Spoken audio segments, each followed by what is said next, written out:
Kaparthi మనోగతం YouTube ఛానల్కి స్వాగతం సుస్వాగతం. కొంతమంది మిత్రులు పాస్పోర్ట్స్ ఎన్ని రకాలు, వీసాలు ఎన్ని రకాలు, అవి ఏవి అన్న వీడియో చేయమని కోరడం వల్ల ఈ వీడియో చేయడం జరుగుతుంది. ఈ మధ్య అంటే గత 10-15 ఏళ్ళుగా పెద్ద ఎత్తున భారతదేశానికి చెందినటువంటి పౌరులు జాబ్ కోసం కానీ, ఎడ్యుకేషన్ కోసం కానీ, లేదా విజిట్ చేయడానికి కోసం అని చెప్పేసి అనేక దేశాలను విజిట్ చేస్తూ ఉన్నారు. వీరి సంఖ్య ప్రతి సంవత్సరము 15-20% పెరుగుతూ ఉంది. కాబట్టి ఈ పాస్పోర్ట్ అంటే ఏమిటి, అవి ఎన్ని రకాలు, వీసా అంటే ఏమిటి, అవి ఎన్ని రకాలు అనే వీడియోను చేయడానికి మేము ముందుకు రావడము జరిగింది. పాస్పోర్ట్ అన్న పదాన్ని మొట్టమొదట వాడింది ఫ్రెంచ్ వారు. అంటే పాస్పోర్ట్ అంటే ఒక రకంగా పర్మిషన్ అని వారి భాషలో. ఇది 1450లో ఈ పదాన్ని వాడడం జరిగింది. అటు పిమ్మట ఇదే పదాన్ని ఇంగ్లీష్ వారు కూడా వాడడం జరిగింది. అప్పటి నుంచి పాస్పోర్ట్ని వివిధ దేశాలు ఇష్యూ చేస్తూ ఉన్నాయి. ముఖ్యంగా ఫస్ట్ వరల్డ్ వార్ తర్వాత పాస్పోర్ట్ అన్ని దేశాలు ఇష్యూ చేస్తూ ఉన్నాయి. అసలు పాస్పోర్ట్ అంటే ఏమిటి? ఏదైనా ఒక దేశానికి చెందిన పౌరుడు, ఉదాహరణకు భారతదేశంలో ఉన్న మనమంతా భారతీయులమందరం కూడా విదేశాలకు పోవాలి, అది ఏదన్నా ఒక దేశం కావచ్చు, ఆ దేశానికి పోవాలి అంటే తప్పనిసరిగా మనం పాస్పోర్ట్ తీసుకోవాలి. పాస్పోర్ట్ అంటే భారత ప్రభుత్వము మన పేరు మీద ఇష్యూ చేసేటటువంటి ఒక పత్రము లేదా బుక్ అనుకోవచ్చు. ఇతడు భారతీయుడు, ఇతని అడ్రస్, ఎడ్యుకేషన్ క్వాలిఫికేషన్స్ అన్నీ కూడా ఇందులో మెన్షన్ చేయబడి ఉంటాయి. సాధారణంగా భారతదేశంలో పాస్పోర్ట్ 10 ఇయర్స్కి వ్యాలిడ్. అటు తర్వాత 10 ఇయర్స్ కంప్లీట్ కాగానే ఇంకో పాస్పోర్ట్ తీసుకోవాల్సి వస్తుంది. దీన్ని రెన్యువల్ అని కూడా అంటారు. రెన్యువల్ ఆఫ్ పాస్పోర్ట్ అని అంటారు. అయితే సాధారణంగా మనం ఏమనుకుంటామంటే పాస్పోర్ట్ దేశంలో ఉన్న అందరికీ ఒకటే రకంగా ఉంటుంది కదా అనుకుంటాం. అలా కాదు. పాస్పోర్ట్స్ ముఖ్యంగా 3 రకాలు.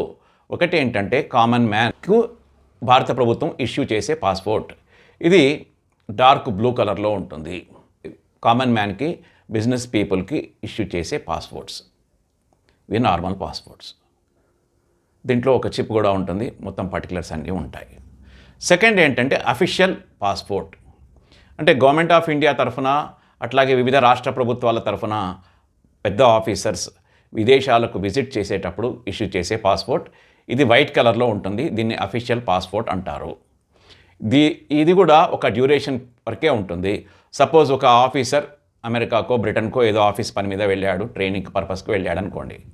తర్వాత ఆ డ్యూరేషన్ కాగానే ఆ పాస్పోర్ట్ని ఆ వ్యక్తి సరెండర్ చేయవలసి వస్తుంది గవర్నమెంట్ ఆఫ్ ఇండియాకి. థర్డ్ వన్ వచ్చి డిప్లొమాట్స్కి ఇష్యూ చేసే పాస్పోర్ట్. అన్నిటికంటే పవర్ఫుల్ పాస్పోర్ట్ ఏది అంటే డిప్లొమాట్స్కి ఇష్యూ చేసేటటువంటి పాస్పోర్ట్. ఇది మెరూన్ కలర్లో ఉంటుంది. ఈ పాస్పోర్ట్ కలిగి ఉన్నటువంటి వ్యక్తి సాధారణంగా ఎంపీసు, కేంద్ర మంత్రులు, ప్రధానమంత్రి, వివిధ దేశాలకు చెందిన రాయబారులకు ఇలాంటి పాస్పోర్ట్స్ ఇష్యూ చేస్తారు. వారి పదవీ కాలము పూర్తి కాగానే ఆ పాస్పోర్ట్ని వెనుకకు తీసుకుంటారు. ఈ పాస్పోర్ట్ కలిగి ఉన్నటువంటి వ్యక్తి ఏ దేశానికైనా పోతే ఎటువంటి చెక్అవుట్స్ ఉండవు. ఎయిర్పోర్ట్స్లో నేరుగా బయటికి వెళ్ళిపోవచ్చు. కాబట్టి వాళ్ళు పెద్ద పెద్ద బ్యాగ్స్ కానీ పెద్ద పెద్ద వస్తువులు తమతో తీసుకుని వెళ్తూ ఉంటారు. వాళ్ళకి డిప్లొమాటిక్ ఇమ్యూనిటీ ఉంటుంది. అంటే వీరు సపోజ్ పాకిస్తాన్ పోయారనుకోండి, అక్కడ వీళ్ళకు చెకింగ్స్ ఏమీ ఉండవు. చెకింగ్ క్లియరెన్స్ ఉంటుంది. ఈ రకంగా 3 రకాలైన పాస్పోర్ట్స్ ఉన్నాయి. ఇక్కడ ఒక విషయం చెప్పాలి మీకు.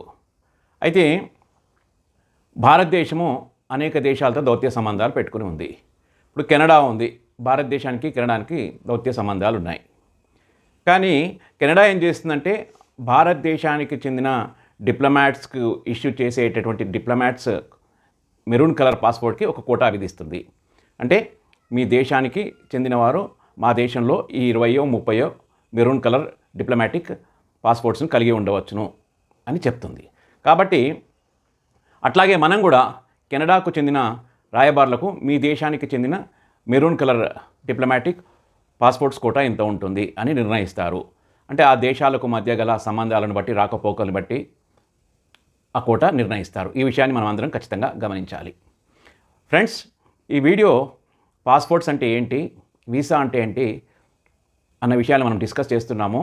అయితే ఈ వీడియో లెంత్ ఎక్కువ అవుతుంది, నిడివి ఎక్కువ అవుతుంది. కాబట్టి ఈ వీడియోలో మనము పాస్పోర్ట్ అంటే ఏంటి అన్న విషయాల్ని మనం సవివరంగా తెలుసుకున్నాము. నెక్స్ట్ వీడియోలో మనం వీసా అంటే ఏంటి అన్న విషయాన్ని డీటెయిల్గా తెలుసుకుందాము. అట్లాగే మరొక విషయాన్ని మీతో చెప్పాలి. ప్రతి దేశము తమ దేశ పౌరులకు పాస్పోర్ట్స్ ఇష్యూ చేస్తుంది వివిధ దేశాలకు పోవడానికి. కానీ పాస్పోర్ట్స్లో కూడా ర్యాంకింగ్స్ ఉంటాయి. అంటే భారతదేశము పాస్పోర్ట్ వాల్యూ ఎంత 200 దేశాలు ఉన్నాయనుకోండి, మన భారతదేశము ర్యాంకింగ్ 80వ ర్యాంకింగ్. ఇట్లా కొన్ని పాస్పోర్ట్స్ మోస్ట్ పవర్ఫుల్ ఉంటాయి. జపాన్ ఉందనుకోండి, జపాన్ పాస్పోర్ట్ కలిగి ఉన్న వ్యక్తి ప్రపంచంలో ఏ దేశానికైనా నేరుగా వెళ్ళిపోవచ్చు. అక్కడ వీసా ఆన్ అరైవల్ తీసుకోవచ్చు. ఆ వివరాలను నేను మీకు తర్వాత నెక్స్ట్ వీడియోలో ఎప్పుడైనా డీటెయిల్గా చెప్పడానికి ప్రయత్నం చేస్తాను. సరే, పాస్పోర్ట్ మనం ఎక్కడికో పోయామో, అమెరికాకు పోయామో, అక్కడ పాస్పోర్ట్ మిస్ అయింది. అప్పుడు ఎలా అంటే ఆ దేశానికి చెందిన రాయబారిని మనం సంప్రదించినట్టుగా అయితే మనకు ఎమర్జెన్సీగా టెంపరీగా ఒక టెంపరీ పాస్పోర్ట్ ఇష్యూ చేస్తారు. దాన్ని క్యారీ చేసి మనం ఇండియాకు రావచ్చు. ఇది పాస్పోర్ట్కు సంబంధించినటువంటి ఇష్యూ. ఇప్పుడు ఈ పాస్పోర్ట్స్ కూడా అందుబాటులోకి వచ్చాయి. కాబట్టి ఈ పాస్పోర్ట్లో అంతా డేటాబేస్ సిస్టంలో లోడ్ అయి ఉంటుంది. ఫ్రెండ్స్, ఈ వీడియో నచ్చితే లైక్ చేయండి, బంధుమిత్రులకు షేర్ చేయండి, సబ్స్క్రైబ్ చేసుకోకపోతే చేసుకోమని చెప్పండి. తద్వారా మీరు మాకు మంచి వీడియోస్ చేయడానికి అవకాశం కల్పించిన వారు అవుతారు. జై హింద్.